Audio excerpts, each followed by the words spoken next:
Segundo pacote que eu queria discutir com vocês é a forma como você pode organizar as suas sessões de estudo e trabalho em relação às pausas. Isso é uma coisa que a literatura científica mostra muito claramente. Se você se organizar de modo a intercalar, dividir, né, suas sessões de trabalho em pequenos blocos intercalados por pequenas pausas, você aumenta muito a sua capacidade de concentração, seu desempenho atencional durante a sua atividade, de modo geral, vai reduzir muito sua sensação de fadiga ao longo do dia e opa, e ao mesmo tempo que se aumenta muito a sua capacidade de aprendizado, de memória, beleza? O que é o ideal, né? Então, se vocês procurarem na literatura, vocês vão encontrar que isso é um dado muito bem consolidado, né? Você pegar, digamos, você tem que trabalhar por 6 horas. Ao invés de trabalhar 6 horas seguidas, isso vai ser muito ruim, você quebra essas 6 horas em 4 blocos, digamos, de 1 hora e meia. E entre esses blocos você coloca uma pausa aí de 20 minutos, mais ou menos, tudo bem? Por que isso é interessante, pessoal? Olha só, a nossa capacidade de concentração, eu vou explicar isso melhor no próximo episódio, beleza? No segundo episódio do podcast, já fazendo uma propaganda aqui. A nossa capacidade de concentrar, de concentração, de se engajar numa tarefa, depende de circuitos específicos do cérebro que fazem basicamente o seguinte: eles aumentam o processamento das informações relacionadas àquilo que você está fazendo. Então, você está assistindo uma videoaula, vai aumentar o processamento daquela informação da videoaula em si, né, auditiva e visual, ao mesmo tempo que diminui todas as outras informações que não estão relacionadas àquela tarefa. É uma tarefa difícil para o seu cérebro. Ele tem que. É como se ele aumentasse o volume de uma música específica, daquela que você está interessado, dos estímulos que você está interessado, e diminui o volume de todo o resto. Então ele tem que meio que ignorar o resto do mundo. É uma tarefa difícil para o cérebro, exige atividade de vários circuitos, é oneroso e é limitado. A capacidade que o nosso cérebro tem de se manter concentrado, de se manter atento a um estímulo específico, ela é limitada de várias maneiras. E conforme a gente vai usando esse recurso, vai havendo um certo desgaste. Inclusive, você tem pequenas mudanças químicas que acontecem em regiões do cérebro específica que vão meio que interferindo na função desses circuitos. Então, a nossa capacidade de se manter atento a uma coisa, ela vai caindo naturalmente. Tá? E se você então pega fala assim, André, vou estudar por 6 horas seguidas, ou vou trabalhar por 6 horas seguidas. Isso não vai ser interessante, porque depois de 1 hora e tanta, esses circuitos relacionados à atenção, eles vão estar super desgastados. E a sua capacidade de se manter atento àquilo vai cair muito. O restante do tempo você vai ficar tentando de forma à toa. Você vai ficar tentando se manter engajado, só que os seus recursos atencionais estão desgastados. A melhor coisa que você faz é quebrar esse blocão de 6 horas, digamos, né, em pequenos blocos, em pequenas sessões de estudo ou de trabalho, para você conseguir render bem mais nas diferentes sessões. E entre essas sessões você coloca uma pausa. E eu já vou falar um pouquinho mais sobre a duração disso, das sessões da pausa. Só coloca uma pausa que vai permitir que duas coisas aconteçam quando você faz uma pausa ali no meio das sessões de estudo e trabalho. A primeira é permitir com que os circuitos relacionados à atenção eles sejam restaurados. Mais ou menos como acontece quando a gente está dormindo. Não com a mesma intensidade, mas é mais ou menos o mesmo princípio. Uma coisa que muita gente não sabe, inclusive muitos pesquisadores que não são da área sabem.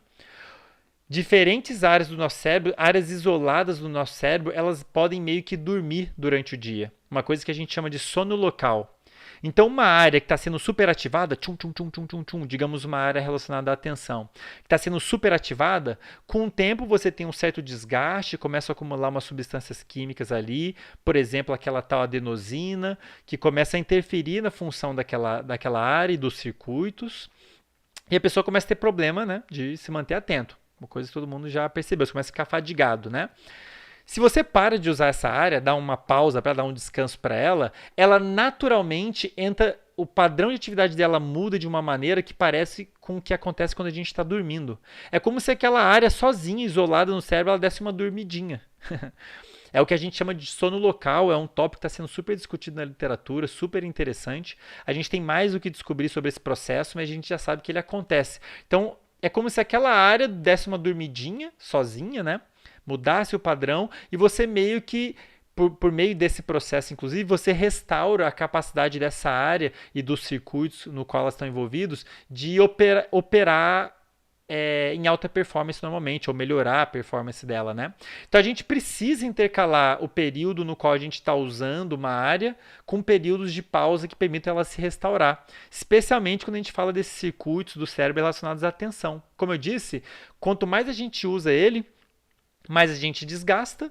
É um processo natural, eles vão começar a funcionar de uma forma mais ruinzinha, né? Menos eficaz, a gente sente aquela fadiga, começa a não conseguir mais prestar atenção, e é super importante que a gente dê uma pausa nesse momento para permitir que o circuito se restaure.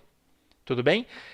Um outro motivo para se fazer a pausa, e aqui eu vou citar um outro grupo de dados muito legais, é porque é o seguinte: quando a gente faz uma pausa, uma das coisas que acontecem, além desse processo de restauração, é que as memórias novas que você adquiriu, elas são reativadas. Algo que acontece também quando a gente está dormindo. Tudo que as memórias novas que você adquiriu, então digamos que você estava ali, ficou uma hora e meia estudando, aprendendo uma coisa nova, lendo alguma coisa nova e tudo mais. Você foi adquirindo informações novas, né? Que se refletem ali na atividade de circuitos do seu cérebro. Quando você faz uma pausa, essa memória é meio que reativada automaticamente, como se fosse um eco. Como se fosse um eco daquilo que você acabou de estudar. Elas são meio que reativadas, e esse processo de reativação da memória é super importante para aquele processo que eu comentei que chama consolidação da memória. Para você consolidar a memória, você fazer ela ficar mais firme no cérebro, é importante que você tenha essa reativação daquela memória que você acabou de construir nova. Você reativa ela para consolidar ela.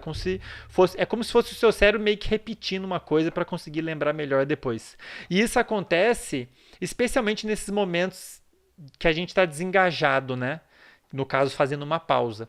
Então, a pausa ela é muito útil. As pessoas acham que estão perdendo tempo. Falam, Andrei, não, mas eu tenho que estudar aqui, eu tenho que fazer. É melhor você diminuir a duração do tempo que você está ali engajado, estudando e trabalhando e colocar pausas do que se você tentar ficar trabalhando, estudando o período inteiro. Porque, como eu disse, depois de uma hora e pouca, e esse tempo é discutido ainda na literatura, né? Qual que é o tempo ideal para eu estudar e para eu trabalhar? Isso é discutido, já vou chegar aí.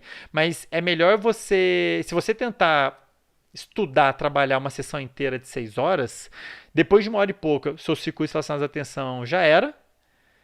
Sua capacidade, por causa disso, inclusive, sua capacidade de formar novas memórias já era. Então, o resto das 3 horas e meia, 4 horas que você ficou ali tentando vão ser muito pouco eficazes. É melhor você pegar essas 6 horas, diminuir o tempo de estudo e trabalho em 5 e pegar uma hora e fazer disso uma pausa. Você pega essa sessão toda, faz blocos menores de sessão de estudos e trabalho e intercala por pausas. Tá? De novo, para que eu vou fazer pausa, Andrei? Para permitir que os seus circuitos relacionados à atenção se restaurem e para permitir que as memórias novas que você adquiriu sejam reativadas, e isso já está demonstrado na literatura que melhora o aprendizado. Como eu vou citar aí num trabalho o pessoal dos Estados Unidos, em Nova York, mostrando isso na ressonância magnética funcional, né? A memória nova, dita em linhas gerais, sendo reativada, e a pessoa é capaz de lembrar mais depois. Então, as pessoas que fazem uma pausa, elas lembram mais do que aquelas que não fizeram a pausa. E tem vários trabalhos mostrando isso, beleza? É super interessante fazer pausas. Agora, pergunta que vocês devem estar fazendo, né? Deixa eu tomar uma aguinha aqui, peraí. A pergunta que vocês devem estar fazendo, pô, André, que legal, mas qual a duração ideal de uma sessão de estudo, de uma sessão de trabalho e quanto tempo eu tenho que fazer a pausa? Beleza, se eu te desse um valor aqui fechado, você já poderia duvidar de mim, porque depende de vários fatores. Depende do que você está estudando, do que você está fazendo, se é um trabalho. Dito em linhas gerais, quanto mais atividade que você está fazendo exigir que você fique constantemente concentrado naquilo, mais rápido você vai desgastar esses circuitos. Por exemplo, vou dar um exemplo aqui, eu agora gravando esse podcast. Eu não posso me dar o luxo de me distrair. Eu tenho que estar o tempo todo concentrado no que está acontecendo aqui. Estou olhando no meu iPad, estou prestando atenção no microfone, estou prestando atenção no celular, estou pensando no que eu acabei de falar, no que eu vou falar. Eu não posso me dar o luxo de me distrair. Então, os meus circuitos relacionados à atenção, me manter atento ao que está acontecendo aqui fora, eles estão sendo bastante usados. E esse é o motivo pelo qual Assim que eu acabar a gravação, provavelmente eu vou estar exausto, tá? Então é uma atividade que exige bastante. Tem outras atividades que exigem que você esteja engajado nelas, mas do ponto de vista atencional, ela permite que você, de tempo em tempo, dê uma viajadinha. Por exemplo, se você está lendo uma coisa, você lê uma parada, você naturalmente meio que dá uma viajada até sobre aquilo que você leu. Isso até é super interessante para o aprendizado. Você leu, pensa, pô, interessante isso aqui, será que é aquilo? Vou ler mais. Aí você para, não, mas será, não. Aí você lê mais um pouquinho. Depende muito da atividade que você está executando. Quanto mais ela exigir de um circuito específico, no caso esse circuito que eu estou falando aqui, é de me manter atento ao que está aqui fora, porque existem outros circuitos relacionados a quando você está pensando em tendo pensamentos internos, dando uma viajada, né? Aí você ativa outros circuitos. Mas esse circuito aqui tem que estar atento ao que está aqui fora, está acontecendo agora. Eu estou usando ele a todo momento, eu estou desgastando bastante ele. Então, provavelmente, se eu estou usando ele de forma ininterrupta, provavelmente a minha fadiga vai vir mais rápido. Tá? Mas, de um modo geral, o que a literatura aponta, baseado inclusive em dados relacionados às diferentes fases do sono, é que uma sessão de trabalho de estudo, o ideal, né, é que ela tenha uma duração de algo em torno de 1 hora a 1 hora e meia. De novo, varia do quão bem você dormiu, varia no horário do dia, varia se você já estava estudando. Então, digamos, a sua sessão de estudo de manhã, as primeiras sessões de estudo, você vai estar muito menos fadigado, claro, vai estar mais descansado do que as últimas. Então, é natural que nas últimas a sessão talvez dure um pouco menos, certo? Porque você já meio que gastou bastante os circuitos relacionados à atenção, informação de memória, correto? Então depende, mas de um modo geral, algo em torno de 1 hora, 1 hora e meia. E realmente, se a gente olhar a literatura, porque esses processos de você ficar atento e formar novas memórias, eles são acompanhados de mudanças químicas no cérebro. Vou falar mais disso provavelmente no próximo episódio do podcast, mudanças químicas. E existe um curso temporal natural dessas mudanças. Tá? Então, muitos de vocês podem estar falando assim, pô, Andrei, na hora que o problema é que na hora que eu começo a estudar, eu já começo a perder a atenção, eu fico desconcentrado nos meus 10 minutos, aí eu desisto. Isso, na verdade, pessoal, é até natural. Tá? Os primeiros minutos ali da sessão de estudo, né, os primeiros 10 minutos, 15 minutos, o seu cérebro está meio que se ajustando àquela nova tarefa. Ele está ajustando esses circuitos relacionados à atenção, ao mesmo tempo que ele tem que ignorar todos os outros, né? Então, digamos, eu estava aqui cuidando da minha casa e pensando na minha namorada, pensando no meu filho e pensando no que eu tenho que fazer amanhã, cheio de preocupações. Aí eu sentei aqui, não, agora eu vou começar a minha sessão de estudo, começa agora. Sentei aqui. Para eu começar, nos primeiros minutos, vai levar um tempo para o meu cérebro conseguir se desligar de tudo aquilo, as outras questões que eu estava pensando, para se engajar naquela tarefa. E leva um tempo para esse processo acontecer, leva um tempo, inclusive, para você ter as mudanças químicas relacionadas a te manter atento naquela tarefa, naquela sessão de estudo ou de trabalho. Então, você tem mudança ali na liberação de noradrenalina, mudança na liberação de dopamina, mudança na liberação de acetilcolina, que são todos sinais relacionados a alerta, motivação, foco atencional. Vou falar mais deles mais para frente, tá? Então, é natural que nos primeiros minutos você fique um pouquinho mais disperso. Se você persistir, for bem organizado, sentar, tá no horário de estudar, é agora que eu vou começar, e agora é daqui até tal horário estudando, você vai ver que depois de 10, 15 minutos, o negócio vai começar a fluir. Uma hora você vai engajar, vai se desligar do mundo, e o negócio o flow, né? O negócio vai fluir, e eventualmente, daqui a pouco, em algum momento, você vai começar a sentir, aí você vai começar a sentir meio fadigado, meio cansado, você começa a perceber que começa a dar uma viajada mais frequente, começa a não conseguir mais prestar atenção, você lê, percebe que não prestou atenção no que leu. Quando você olhar o relógio de novo, vai ter passado mais ou menos 1 hora e tanta. Então, de fato, né, o que a literatura sugere é que a sessão ideal, uma sessão de estudo e trabalho, deve ter algo em torno de 1 hora e 1 hora e meia. Tá? Por esse motivo que eu não gosto muito daquele método Pomodoro. Eu particularmente não gosto. Assim, para quem não tem rotina nenhuma de estudos, ele é um bom pontapé inicial. Para quem não tem nenhum tipo de organização para estudar, para quem nunca fez isso, para quem está com uma vida muito zoada, qualquer organização é melhor do que nenhuma. E o Pomodoro eu acho legal, porque o Pomodoro é assim, as sessões são de 20 minutos e a pausa de 5.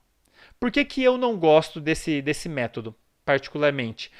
20 minutos, você mal começou a entrar no clima químico adequado para você ter um bom desempenho atencional de aprendizado. E aí, na hora que você entrou, você já faz uma pausa, eu acho que você já vai quebrar o ritmo. Então, na minha avaliação, o ideal, você pode começar com sessões menores, né, para você se acostumar, mas o ideal, na minha avaliação, é algo em torno de 1 hora e meia, que inclusive é o que eu faço. Tá? A sessão de estudo de trabalho, e aí você vai ter, né? A sua capacidade de concentração e aprendizado começa abaixo, vai melhorando, aí você tem um pico lá entre 20 minutos e 50 minutos e 1 hora, depois começa a cair, o ideal fica ali algo em torno de, como eu disse, 1 hora e meia. E aí você faz o intervalo, não é perda de tempo fazer pausas, tá? Algo em torno de 20 minutos, eu diria. Baseado também no tempo que leva para o. Vou explicar isso um pouquinho melhor nos outros episódios, mas o tempo que leva para o sono passar por diferentes estágios do sono e chegar mais ou menos ali no estágio do sono leve, algo em torno de 20 minutos. Mas isso ainda é muito discutido. André, qual que é a pausa ideal para eu restaurar os circuitos atencionais? Então, assim, em parte você tem que usar um pouco do seu bom senso e avaliar como que você está se sentindo. É a mesma discussão para a duração ideal de uma sessão de estudo, né? Depende do que você está fazendo, depende do horário do dia, depende do que você fez antes. Se é no final do dia, você já está mais cansado, talvez a pausa tenha que ser um pouquinho maior e tudo mais. Mas definitivamente é super eficaz você intercalar sessão de estudos com pausas. Eu faço algo em torno de pausas de 20 minutos. Tá? O que eu faço na pausa, Andrei? O ideal é que você faça qualquer coisa bem diferente do que você estava fazendo.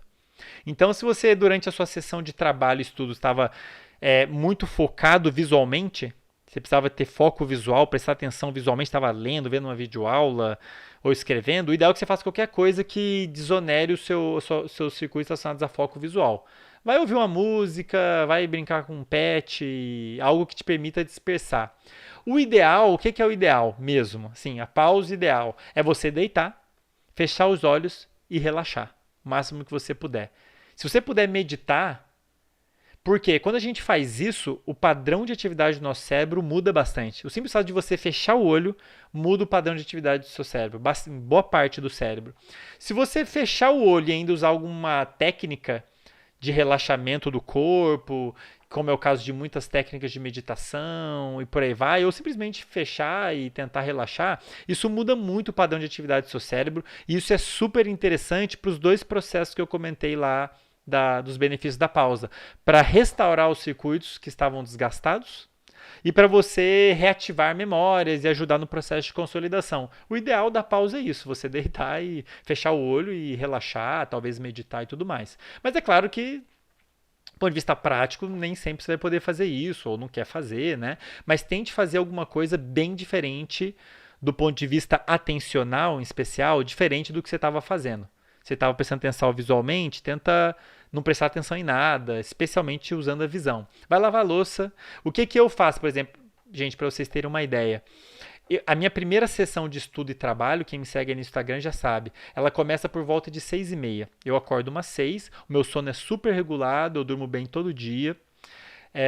Acordo por volta, naturalmente, não uso despertador há anos, acordo naturalmente às 6. Eu sou uma pessoa diurna, eu tendo a acordar mais cedo mesmo, não tem problema se você acordar um pouco mais tarde, tá? Eu vou dar aqui minha referência só para vocês terem uma ideia.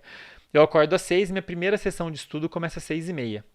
E vai mais ou menos, tá? Depende do quão bem eu dormi na noite e tudo mais, né?